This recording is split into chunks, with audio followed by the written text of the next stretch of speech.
I wanted to make a workbench to assemble things on right here, but then I realized the workbench I have in the other room doesn't really fit that well in there, and it would be perfect for that spot. So I'll be moving that workbench and make a workbench that's perfect for this spot. So I modeled what I want this workbench to roughly look like in SketchUp, and it will fit an existing drawer. That's this thing here. The frame for this workbench is just going to be made out of regular 2x4s. Well, actually a bit nicer than regular because I picked them out carefully.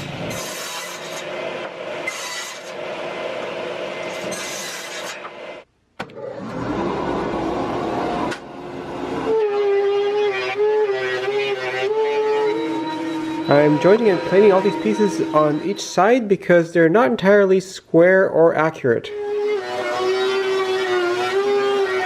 The joinery for the corners of this workbench is going to be just like I did on this one with 1/4" box joints, and that gives the workbench a lot of side-to-side stability while leaving the front mostly open for drawers and stuff like that. A simpler alternative would be, say, something like this, but this cross member here just blocks off a lot of area that could be drawers.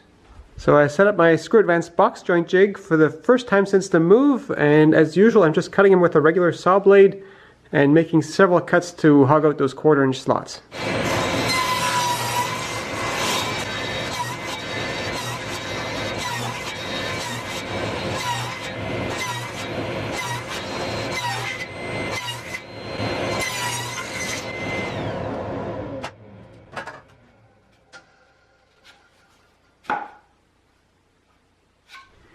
And these workpieces would have hit the ceiling in my old basement shop, though in the big garage workshop I had more than 3 meters above the table saw.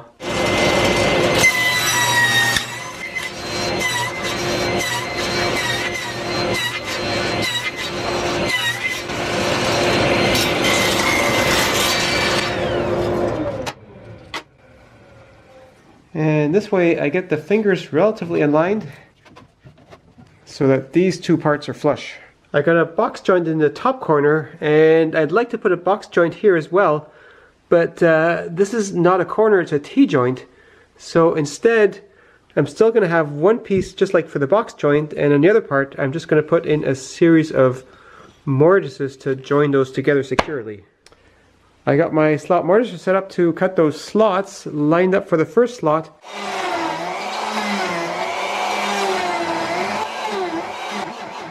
And 8 turns of this crank moves it to the next slot, and this wheel counts the turns.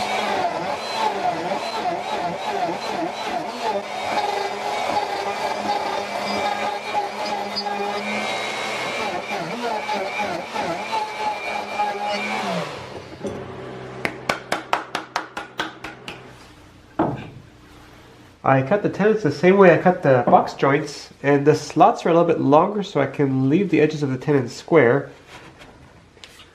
And next I need a piece of wood that goes in between here and the next frame to tie those together, and I'm going to cut a mortise right here.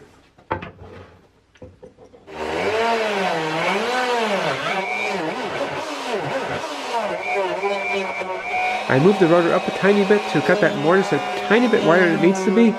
More on that later.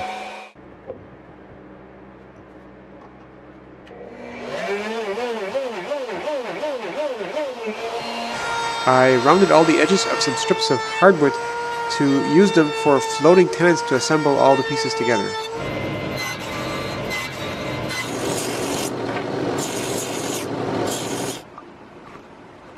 I did a dry fit, and now I want to make some panels that'll fit into the sides here, and I marked where I need to cut a groove for that panel to go into.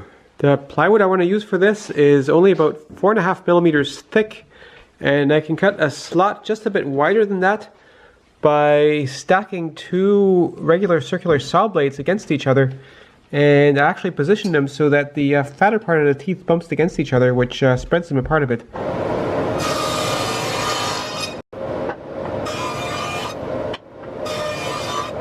I want the slots that go in the legs, that's these part here, to be a little bit wider. So I'm just going to adjust the blade to have the teeth right next to each other, and that'll force them further apart.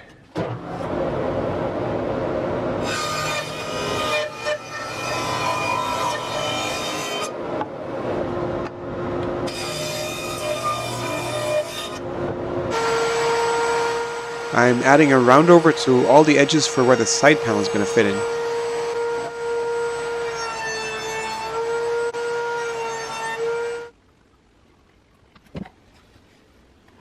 And now I can finally start gluing those frames together, and I nearly glued this one backwards.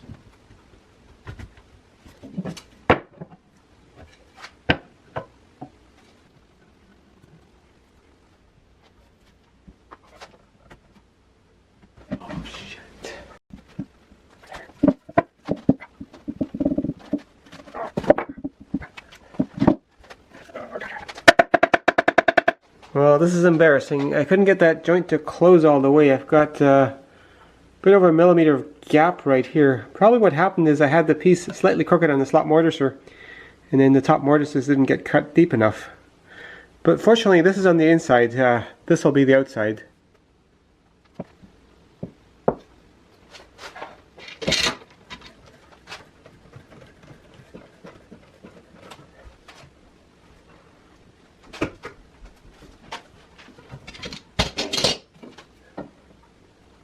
So for the second of these frames, I just used 2 clamps to pull that joint together.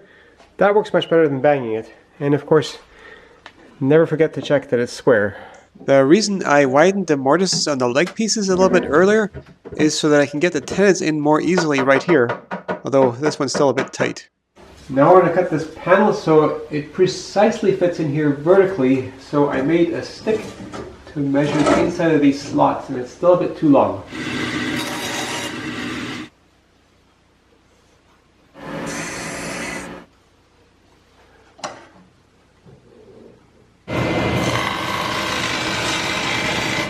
It's necessary to say this every time. I'm gluing in a plywood panel, not a solid wood panel, which means it won't move, which means it's okay to glue it into the slot.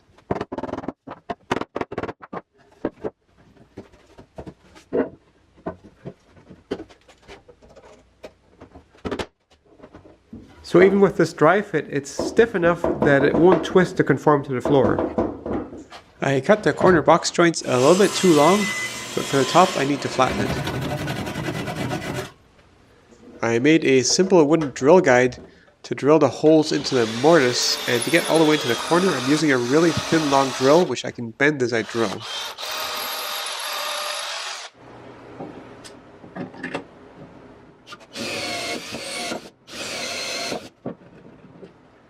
So these holes are offset a little bit, so it pulls the tenon in a bit as I put the screw in. And I'm also planning on using bigger screws for this eventually, but for this assembly I'm just using small drywall screws.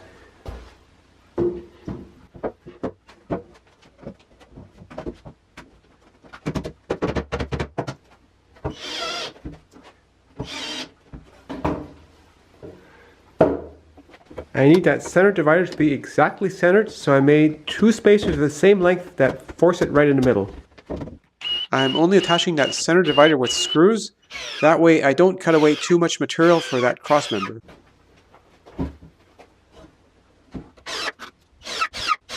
Next comes the drawers, and the drawer slides that I've got are a bit shorter than the cabinet is deep, so to have a place to mount them, I've got a 2x6 sticking forward here, and then in these corners I've got another piece that goes in here, so I have a place to screw them onto. Each of these boards should be enough for just one drawer. Now I'm just going to cut those to pieces.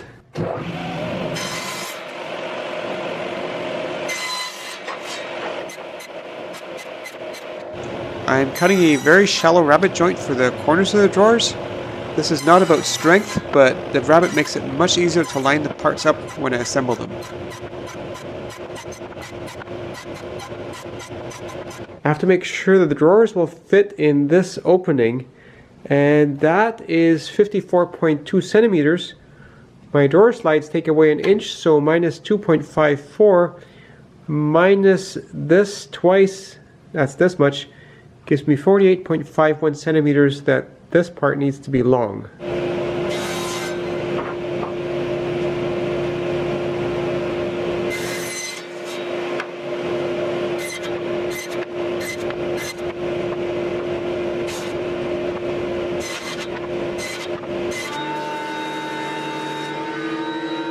These boards are not that precise, so I make sure I have one good straight edge on every piece, And after that, I ripped them all to the same width on the table saw.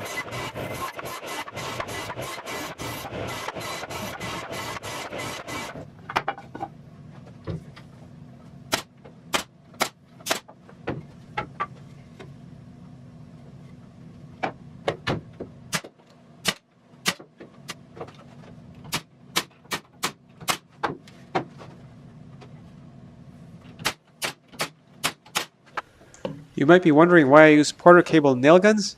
Well, I used them because I found them in a dumpster, and over the years I've come to realize why they ended up in the dumpster. They just have a tendency to jam.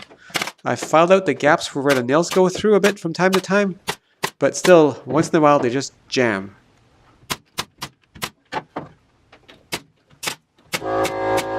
The bottom of the drawers is mostly made from new plywood because since the move, that's all I've got.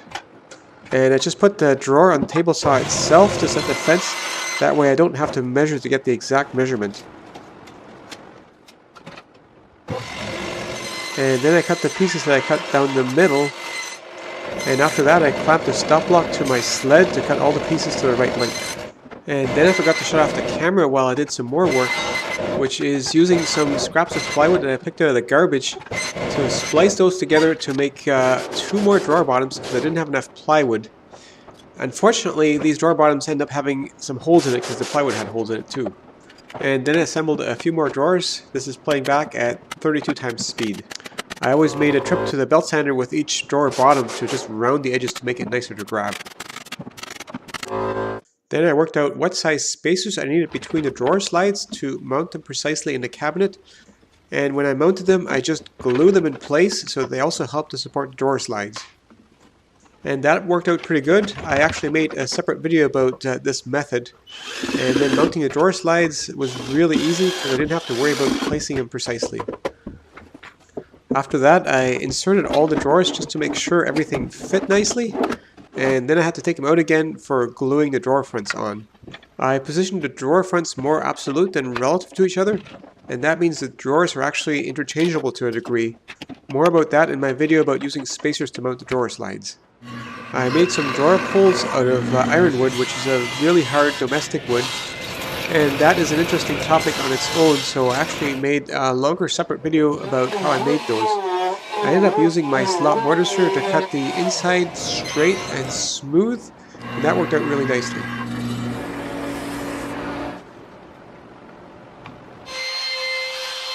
I made some wooden drill guides to consistently and precisely drill holes in the handles, as well as the fronts of the drawers, and that way I got them all on there nice and accurate and level without too much effort.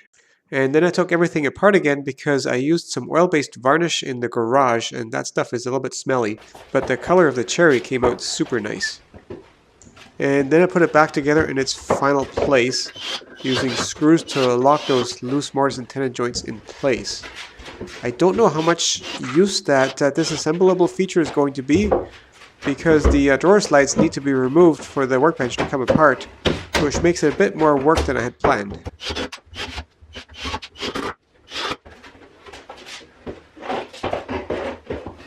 I propped up one side of the cabinet while mounting the drawer slides, just to make sure they wouldn't tip out on me by accident, but I don't think that was necessary. And finally putting the drawers back in. These went in relatively easily this time because I put some spacers behind some of the drawer slides, because I had about an extra 1.5 millimeters of space in there, and with those spacers in there, the drawer slides fit perfectly. The workbench top is a brand new surplus door slab from the Habitat Restore, and I made a backwards scoring cut before cutting it apart to avoid tear-out. I had to add a piece of 2x4 to the back of the slab to get enough depth for where the workbench needs to go.